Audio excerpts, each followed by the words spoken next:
I am ready! GMA Weather, serbisyong totoo ng GMA News. Mga kapuso, posibleng maglandfall ang Tropical Storm Amang dyan sa bahagi ng Eastern Visayas bukas. Base sa latest forecast track ng Pag-asa, sa Northern Samar inaasahang tatama ang bagyo. Bukas po ng gabi, daraan ito sa may Bicol Region, sa araw ng Linggo at kikilos patungo naman sa baybayin ng Cagayan Valley, Lunes yan.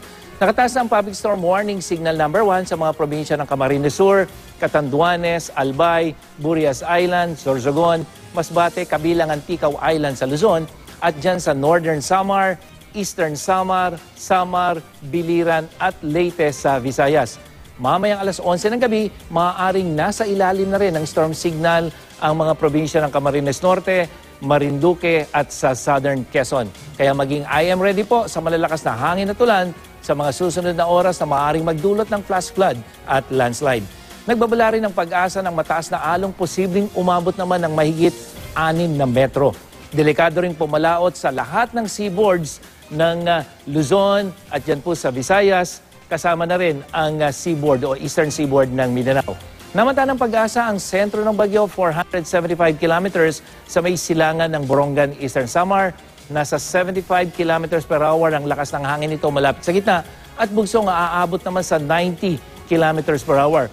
Kikilos ito pakanluran sa bilis na 15 kilometers per hour.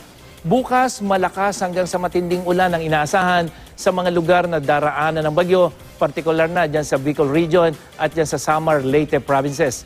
Uulanin din ang rehiyon ng Caraga sa Mindanao. Sa Tacloban City, maghapong asahan ang katamtaman hanggang sa posibleng malakas na pagulan, kaya maging I am ready po yung mga dadalo sa aktibidades ng Santo Papa.